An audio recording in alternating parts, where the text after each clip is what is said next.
Welcome to this explainer. Whenever we talk about artificial intelligence, the language we use is almost entirely digital, right? It's boundless, it's completely frictionless. We talk about algorithms, neural networks, the cloud, and data moving at the literal speed of light. It feels totally limitless. But here's the thing. Behind every single digital query, behind every massive language model spitting out text in milliseconds, there is a very heavy, very slow, and very physical reality. Today, we're diving deep into the massive disconnect between the boundless promise of AI software and the concrete, physical infrastructure required to actually run the whole shebang. So here is the core reality check we're unpacking today. Software moves incredibly fast, but concrete? Yeah, concrete absolutely doesn't. Our main thesis here is that the historic, unprecedented AI financial boom we're seeing is aggressively bottlenecking against real-world physical roadblocks. We're talking about things you can't just code your way out of, like high-voltage power lines, local zoning permits, and specialized construction labor. The capital is locked and ready today, but the physical world simply cannot keep up. Okay, let's dive into this. We're going to break this down into four main areas. 1. The power bottleneck. 2. Labor, water, and red tape. 3. The geographic squeeze. And 4. The ultimate cost of all this delay. Starting right off with Section 1, the power bottleneck. Guys, the sheer scale of electricity required to run this AI build-out is just staggering. The IEA projects that global data centers could consume a whopping 1,000 terawatt-hours of electricity annually by 2026. Now, what does that actually look like? To put that into perspective, that is roughly equivalent to the entire national electricity consumption of Japan. And Goldman Sachs estimates AI alone could require 160 gigawatts of new power generation capacity in the US by 2030. We're talking about building the equivalent of hundreds of new power plants, all while we're simultaneously trying to electrify heating and transportation. It's an absolutely unprecedented stress test for the grid. And that stress test, well, it's creating an invisible but massive traffic jam. According to the Lawrence Berkeley National Laboratory, power grid interconnection requests in the U.S. hit over 2,600 gigawatts in 2024. This isn't just some big abstract number on a chart. It literally represents a line of companies holding billions of dollars, desperately waiting for permission just to plug their buildings into the wall. So, we really need to understand what this interconnection queue actually means in practice. It's basically the official backlog of requests to connect massive new electrical loads, like these hyperscale data centers, to the regional grid. And for these new mega campuses, which often need 100 megawatts of power or more, these queues are currently taking anywhere from 3 to 7 years to clear. Think about that. If you announce a massive AI project today and join that queue, you might not actually go live until 2028 or even 2030. The money is sitting right there, but the power simply isn't ready. And this brilliantly illustrates the disconnect between Wall Street expectations and physical reality.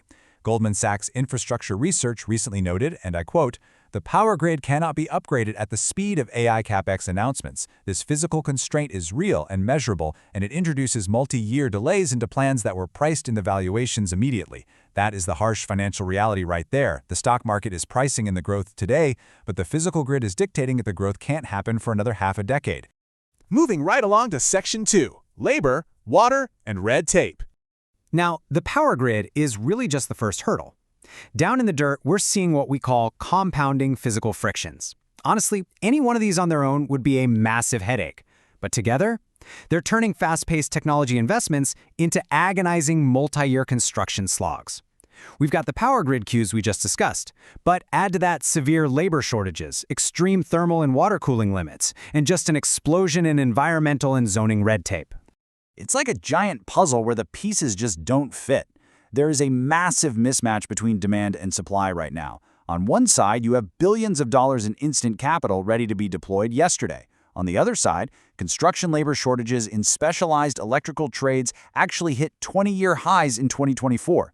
You simply cannot train a master electrician in 3 weeks. Missing that highly specialized labor is extending these large campus builds by 12 to 18 months right off the bat. And hey, it's not just a lack of people. It's natural resources too. AI training clusters get insanely hot, meaning they require massive thermal cooling systems. This usually means water, and we're talking hundreds of millions of gallons of it a year. A perfect example from our source material is Meta's data center project out in Mesa, Arizona. In a region where water is already scarce, proposing massive water usage triggered intense community opposition and deep regulatory scrutiny. The result? The project hit a total brick wall and faced an 18-month delay. That's a year and a half of lost time on a multi-billion-dollar investment, solely due to the physical realities of water in the desert. Now, what's really interesting about this slide is the sheer explosion of red tape. This analysis by JLL maps out average permitting timelines for hyperscale data centers in the U.S. Look at this. Back in 2020, getting permits took an average of about 8 months. Fast forward to 2025, and that timeline is stretched out to 22 months. That is a 175% increase. Local zoning battles and environmental reviews are effectively tripling the time it takes just to get the legal permission to break ground. All right, on to Section 3, the geographic concentration squeeze. So you might be wondering, where exactly is all of this happening, and why can't these tech companies just pack up and build somewhere else? Well, hyperscalers are kind of in a trap. Take Northern Virginia, known as Data Center Alley. It routes 70% of global internet traffic, but AI has absolutely maxed it out. Power constraints there have triggered what is essentially a de facto moratorium on new construction.